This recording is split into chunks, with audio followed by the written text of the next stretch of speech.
안녕하세요. 염치 없는 예비시댁과의 한바탕 난리통 끝에 이렇게 파혼하게 된 31살 먹은 여자입니다. 동종업계에서 일하던 예비신랑과 기회가 닿아 연인까지 발전하게 되었고 결혼까지 준비하게 된 케이스입니다. 예비신랑은 무던한 성격의 조용한 사람이에요. 조금 우유부단한 면이 있기는 하지만 믿음직스럽지 못하다고 할 정도까지는 아니었습니다. 시댁과 친정 양가에서 적당한 지원을 받고 결혼 준비를 하게 되었고요. 양가가 넉넉한 형편은 아니다 보니 회사는 서울이지만 조금 떨어진 곳에서 시작을 하기로 되었는데 불만은 없었습니다. 신혼살림은 원래 직장에서 그나마 가깝고 대중교통이 잘 되어 있는 경기권 신도시에서 시작을 하기로 했어요. 저는 사실 서울에서 시작을 하고 싶었습니다. 대중교통이 아무리 잘 되어 있다고 한들 서울에서 서울 가는 게 더 빠르지 않겠어요? 더군다나 저는 이미 결혼 전부터 차가 있었기도 했어요. 친정이 지방인 것도 그 이유에 한몫을 했고 무엇보다 경기권 신도시에 이미 시댁이 자리를 잡고 살고 있었기 때문에 내키지 않았던 이유가 컸습니다. 그걸로도 모자라 이미 결혼한 신우까지 살림을 차려서 같은 지역 근처에 살고 있었고요. 하지만 요즘 같은 집값 상황에 결혼할 때 서울에 집 가지고 시작하는 커플이 몇이나 되겠어요? 제가 우겨봤자 저희 집에서 받는 지원 뻔하고 시댁에서도 더 나올 부분이 없는 걸 아는 상황에서 제가 욕심부린다고 무조건 서울에서 시작하겠다고 할 수가 없었습니다. 물론 양가에서 보태준 돈과 저희 돈을 합치면 어떻게든 서울 전세를 못 구할 만큼은 아니었지만 그렇게 되면 교통이 사실 경기권과 비교했을 때 썩 달라지는 게 없었거든요. 당장 욕심부리지 않고 형편에 맞춰 시작하고 하루빨리 자리 잡아서 서울로 오면 되지 않겠냐는 예비신랑의 설득에 하는 수 없이 그렇게 하기로 정하게 되었습니다. 설득당할 때도 제가 너무 허영심이 많은가 하는 생각을 했는데 결혼 준비를 하면서 하나둘씩 보여준 추악한 그자들의 모습에 누가 허영심이 많은 건가 하는 생각을 하게 되네요. 제 차는 경차입니다. 여자가 경차 탄다고 무시당한 적도 몇 번 있기는 했지만 제가 면허를 처음 취득한 사회초년생 시절부터 여태까지 저와 함께 어디든지 다니며 정이 잔뜩 들어있는 소중한 자동차예요. 결혼을 한다고 해도 저는 당장 이 차를 다른 차로 바꾸거나 할 생각이 없었습니다. 큰 차를 끌기에 운전이 미숙한 건 아니지만 경차 쓰면서 주차할 때라든지 혜택 보는 것도 많고 유지비도 저렴한데 굳이 결혼했다고 큰 차를 끌고 싶은 생각이 없었어요. 그런데 시댁에서 자꾸 저보고 이제 결혼하게 되면 큰 차로 바꾸라고 하는 거예요. 아이가 생기면 큰 차가 필요하다나 어쩐다나 하시면서요. 당장은 예비 신랑과 저 두 사람뿐이고 아이가 생긴다면 그때 가서 큰 차를 끌겠다 설명을 드려도 어찌나 막무가내로 큰 차를 끌어야 한다고 하시는지 이해가 가지 않았어요. 심지어 예비 신랑은 면허도 없었어요. 뭐 말을 듣자 하니 어릴 때 차 사고가 난 적이 있는데 그게 트라우마가 돼서 차를 직접 운전하기 어려워한다고 하더라고요. 트라우마 있다고 하는 사람치고 제가 운전하는 차 안에서 정말 떡이 돼서 잠에 들어있는데 그래도 그 사고가 어려서부터 가지고 있는 마음의 짐이라니 제가 딱히 따지지는 않고 최대한 이해해주려 하고 있었어요. 연애하는 동안 장거리 여행도 거의 다 제 차로 다녔어요. 저는 기차 타는 것도 좋아하고 시외버스여도 상관이 없었는데 특히 버스를 타야 하는 날이면 예비 신랑은 버스는 내키지 않는다고 차라리 제 차를 끌고 가자고 부탁을 했었습니다. 연애하면서 서울 밖으로 나가는 장거리 여행을 두세 달에 한 번씩은 했었는데 지금 생각해보면 경차 가지고 고속도로 타고 정말 어떻게 했는지도 모르겠어요. 제가 운전을 하면서 고생을 하니 데이트로 여행 가서는 비용은 거의 다 예비 신랑이 내는 데다가 기름값도 내주긴 했지만 그렇게 여행 다녀오면 아주 몇일은 다리가 불편해서 고생을 했었죠. 아무튼 큰 차로 바꾸라는 시어머니 말씀에 저는 차를 바꿀 생각이 없다. 시댁 쪽에서는 큰 차로 바꿔야 한다. 아주 밀고 당기기를 초등학생 운동회 때 줄다리기 하듯 한동안 실갱이를 하다가 결국 고집 굽히지 않으시는 시부모님 이길 수도 없고 이걸 이겨봐야 제가 뭐가 되겠나 싶어서 제가 백기를 들고 차를 바꾸기로 했지요. 그런데 시댁에서 뜬금없이 고급 외제차 이야기를 하시더라고요. 뽑아주신다면야 상관없이 받겠지만 결혼할 때 자동차 같은 건 혼수에 들어가는 거니 여자 쪽인 제가 해와야 한다고 친정부모님께 잘 말해보라 하시더군요. 거기서 끝나면 다행인데 제가 타던 차는 이제 쓸모가 없을 테니 그 차는 또 예비 신우에게 주라는 겁니다. 이건 또 예단을 해오는 거나 마찬가지라면서 신우에게 줘야 한다고 하네요. 그 당시에는 신우와는 그렇게 만나본 적도 없고 해서 신우가 싫어서 주기 싫다 그런 게 아니었어요.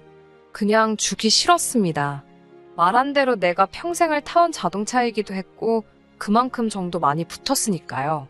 그리고 새 차를 사게 되면 그 차를 정리해서 조금 보탤 수도 있는 것이고 꼭 제 차를 누구를 줘야 한다면 얼마 뒤 군대를 전역하고 사회초년생이 될 준비를 해야 하는 제 남동생한테 우선적으로 줘야 한다고 생각했어요. 그 말씀을 하실 때 남편도 제 옆에 같이 있었는데 예비신랑은 제가 타던 차를 누가 갔던 간에 그건 신경도 안 쓰였나 봐요. 외제차를 검색하면서 이건 어때 저건 어때 하면서 자기가 평소 타고 싶던 차를 검색을 하면서 저한테 보여주고 있더라고요. 가격도 하나같이 기본 6천만 원은 넘어가는 차들이었어요. 그 중에는 1억 넘는 것도 있었습니다. 지가 면허가 있어서 타고 다닐 것도 아니면서 뭘 그렇게 고르고 있는지 이해가 가지 않았어요.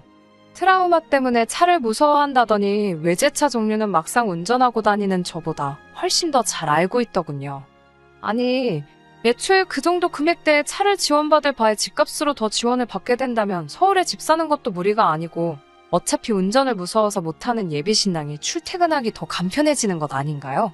제가 타던 차를 신우에게 줘야 한다는 것도 예비신랑은 제 편을 들어주면서 제 남동생에게 주는 게 좋겠다고 자기 부모님들을 설득해줬는데 그것 또한 조건부 거짓부렁이었습니다.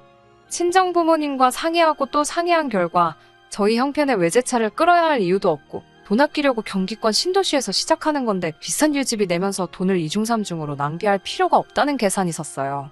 그래도 차는 새 것으로 해주는 거니 국산차 중에서도 상위급 라인의 차량을 사주기로 정했습니다. 그 이야기를 예비신랑에게 말을 했어요.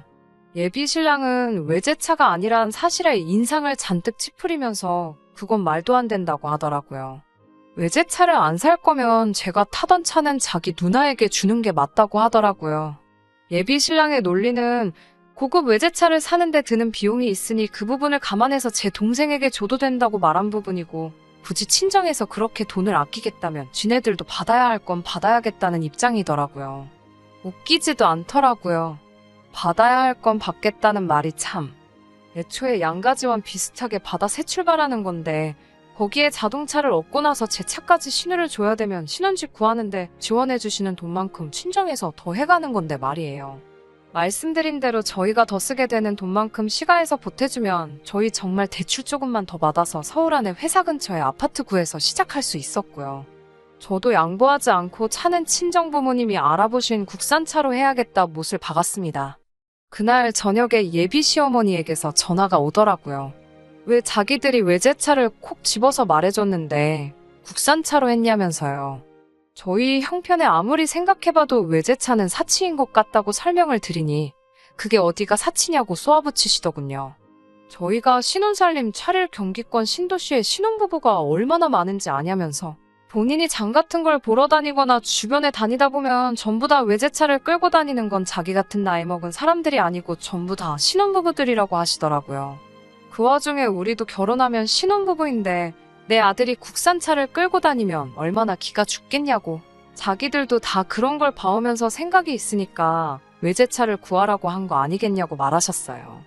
이 동네에서 오래 살고 있는 본인들이 더 잘 알고 정한 건데 살아본 적도 없는 제가 이래라 저래라 하는 건 이해가 되지 않는다고요. 기가 차더라고요. 남들이 외제차를 끌고 다니니 우리도 끌어야 한다는 말이잖아요.